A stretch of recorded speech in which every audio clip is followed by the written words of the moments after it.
Hello everyone. So in the last video we talked about the inference rules for determining the additional set of functional dependencies. In this video we are going to be talking about another systematic method for determining the additional functional dependencies that apply on a particular relation schema, and this method is called as the closure set of attributes. This is much more simpler and you don't have to keep guessing, okay, if I have skipped any rule or something like that, which is the case in case of inference rules.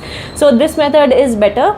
And so yeah, let's study this, and we will also do some questions in this video, so you will get a clear concept, and I hope that you will not face any difficulty in solving these kind of questions. So what is the closure set of attributes? So what happens is that for every set of attributes that lie on the left hand side of the functional dependency, we determine the set X plus, that is the set of all attributes that can be functionally determined using X. Okay, and that set X plus is called as the closure set of attributes. Okay, so let us see what it means, what is the definition. So for each set of attributes X that appear as the left hand side of some functional dependency in F, we determine the set X plus, that is the set of all attributes that are functionally determined using X based on F, right? And X plus is called the closure of F. So let us see with an example what it means. So let's say we are given this set of functional dependencies on a relation schema R. Social security number determines E name, P number determines P name, and P project name and project location, and SSN and P number combinedly determine R's. Okay, so let us find the closure set of the attributes that appear on the left hand side, right? So SSN, we are determining the set X plus. Okay, so SSN plus, what can be determined from SSN? So the first attribute that can be determined using any set of attributes, it's itself, right? Using the reflexive rule that we studied in the last video, it said that any set of attributes can determine itself. Very normal, if we are given the value of any attribute, we can determine the value of that attribute, right? So social security number definitely can determine the social security number. What else can it determine? So now we treat that these are the set of attributes that are available to us now, and using these set of attributes, what additional we can infer. So now, given the social security number, we can also determine the employee name, right? So we will also add employee name here. Now this is the set that is available for us, or this is the set of attributes whose values are known to us. So given the values of these attributes, what else we can determine? Can we determine P number? Can we determine this? No. P number, project number we don't have, so we can't determine P name or P location. Now we have SSN. Now we have SSN and E name. We don't have P number, so this we can't determine, right? So only given the value of SSN or the closure of SSN or the closure of SSN, which is denoted by SSN plus, it will determine what? SSN and E name. Only these two we can determine. Any other attribute that you can determine? No, because SSN only determines E name, P number we don't have, and SSN here also we need P number, which we don't have, right? So this is the closure of SSN, right? If we take it as the X, right, which is the definition here. Now P number plus closure of P number. What will be the P number? So given the project number, we can definitely determine the project number. Now using the project number, what we can determine? Do we have the project number? No. Do we have the SSN? No, we only have the project number, so we cannot determine E name. So now we have project number given. So based on project number, what all we can determine? Project name and project location, right? These two we can determine. Now using these three, can we determine any other attributes? No, because so SSN we don't have here, so we cannot determine E name. P number we have already used to determine P name and P location, and SSN and P number is required. So SSN we don't have here. Do we have SSN here? No. So SSN we don't have here, so without SSN we cannot determine, because these two attributes are combinedly used to determine R's. So only these three. So now let's say SSN and P number, let's say if this is the, what will be the closure of these set of attributes? What all we can determine? So this set determines itself, reflexive rule. So whenever you find the closure, you first write the attributes on the left hand side as it is on the right hand side, right? And now given the SSN and P number, so now SSN is given, so using the SSN we can derive the employee name, right? And given the P number, project number, now project number is also given, so using the project number we can determine project name and project location.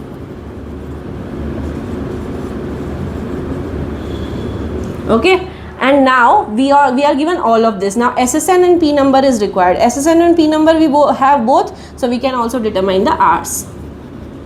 So this is how we determine the closure set of attributes. So what we took all attributes that are on the left hand side of any functional dependency, SSN, P number and SSN and P number, and we determined the other set of attributes that can be determined by this set of attributes on the left hand side.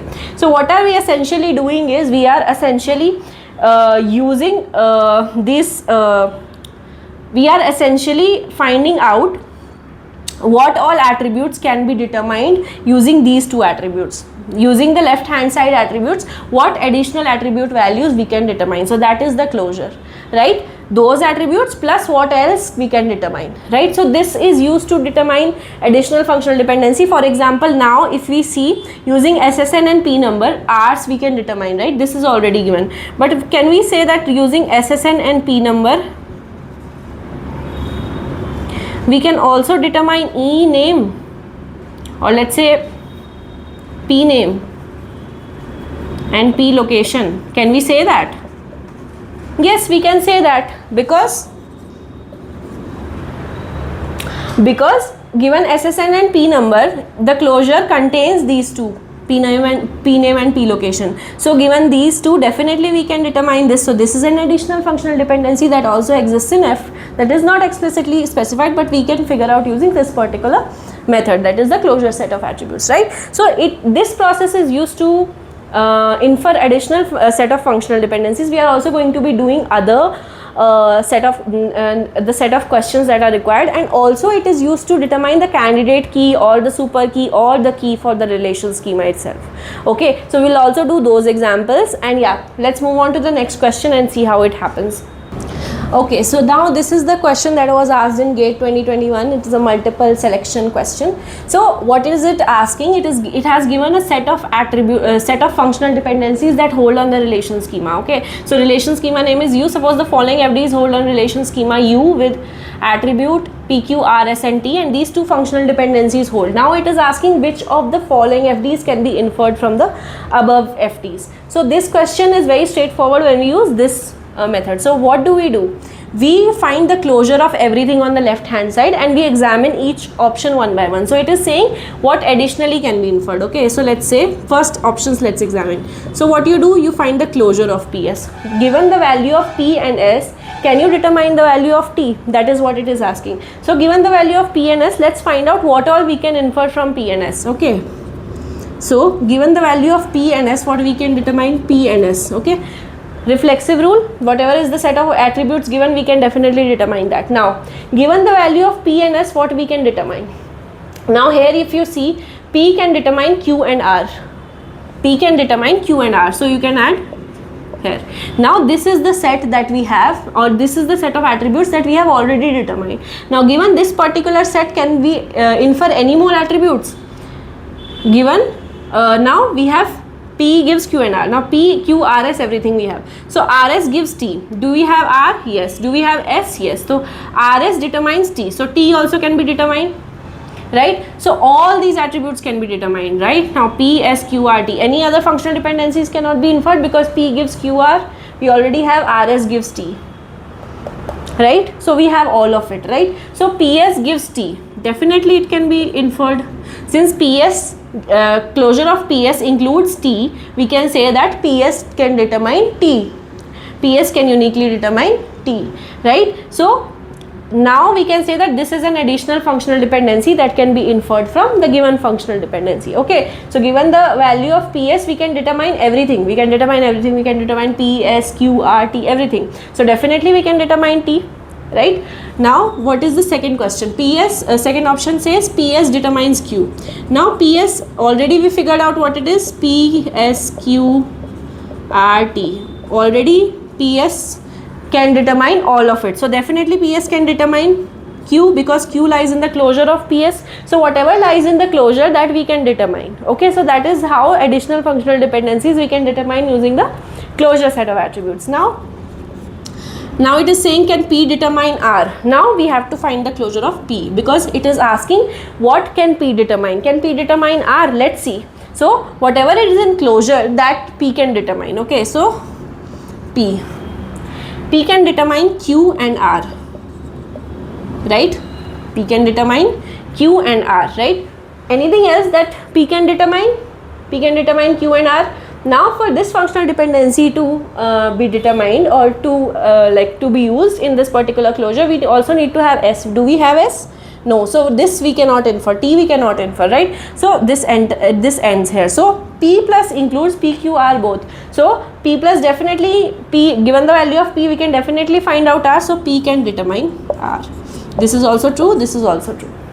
Okay, now it is asking, can R determine T? Now let's find out R plus. So R can determine, what can R determine? P can determine QR. P we don't have, right? Now R and S, we have these two, right? For this functional dependency or to determine T, we need both R and S. Do we have S? No. So R plus only contains R. R cannot determine anything else apart from R, right? So R cannot determine T. Okay, so this is wrong. So the options are A, B and C. So this is how additional set of functional dependencies can be inferred given the particular set of functional dependencies using the closure set. It is, as you can see, it's more straightforward and easy to apply. Let's do one more question and then you can understand better. So now let us see this particular question. So for the following functional dependencies is given. AB gives CD, AF gives D, D gives F, C gives G, F gives E and G gives A. Now it is asking which of the following is false. So we have to find the closure of the given set of attributes and see what is not true. What they are claiming that this closure is equal to this closure is equal to this, which one of this is not true, right? So let's start with the first option, CF plus. So given C and F, CF can determine C and F, right? Now given the value of C and F, what we can determine? AB we don't have, AF do we have? A we don't have, DE, D we don't have, E we don't have, C we have. Now C can be used to infer G, right? Now we have F gives E. Okay, now F gives E, now G gives A, G we have, so A. Okay, G gives A. Now moving forward, AB gives CD, AB we have, B we don't have, right? Now AF gives D, A and F we have, right? D. Anything else we can infer? DE gives F, DE gives F, F we already have, so no need to infer more. C gives G, C gives G, F gives E, all of this we have. Now done. Anything else that we can infer? No. B we don't have, so we can't infer anymore. So this A, C, D, E, F, G. A, C, D, E, F, G. Correct? This is true. This option is true. Now let's see next option, B, G plus. Now let's see from B, G what we can determine. B and G are already given. Okay. Do we have A? We don't have A, so we can't use this functional dependency. Now AF, A and F we don't have. D and E. Do we have D and E? No. C gives G, C we don't have. F gives E, F we don't have. G gives A, G gives A, so A.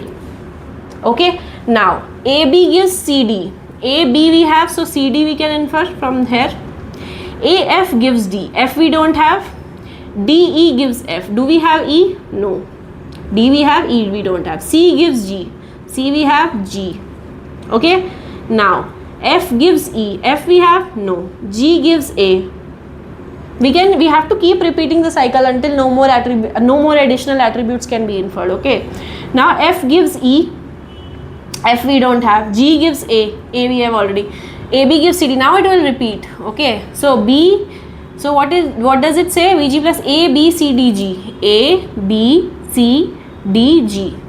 G I have written twice we have inferred. A, B, C, D, G. True? Now AF plus. What can be inferred using A and F? So A and F. B we don't have, so we can't use it. Now AF can give D. Okay, fine, D we can find out. Now given DE. E we don't have, so we can't use it. C gives G, C we don't have. F gives E, F gives E. Okay, fine. G gives A, G we don't have. AB gives CD, B we don't have. AF gives D, that we have. DE gives F, already have. C gives C, we don't have. F we don't have. Now this pattern will repeat. So the A, C, D, E, F, G. A, C we don't have. So this option is false. Given A, F, we cannot determine all this. We can only determine A, F, D, E, right? Now next, A, B plus. A, B plus. A, B. Now, given A, B, we can find out A, B. Now given A, B, what else can we find out? A, B gives C, D. Now AF gives D, F we don't have, DE gives F, E we don't have, C gives G, C gives G, F gives E, F we don't have, G gives A we have, already have, so we are not adding again. AB gives CD, AF gives D, F we don't have, DE gives F, E we don't have, C gives G, we have, already have, F gives E, F we don't have, G gives A, already have. So this is the whole set. So let's see. A, B, C, D, G, A, B, C, D, G. So the option which is false is this C. So this is how we determine the closure set of attributes. I hope it is clear. If you want me to make more videos on this, let me know in the comment section below. In the next video, we will talk about how we can use closure set of attributes in order to find the candidate key for a particular relation schema, or we can find out the super keys, how we can find the super key for a particular relation schema. Using this particular closure set of attributes, right, using this method. So that is also very important and very also important from exam point of view. So yes, stay tuned and like this video if you like my content and if you liked this particular video, and subscribe to my channel. It will motivate me to make more such videos, and thank you for watching, and I'll see you in my next one. Bye.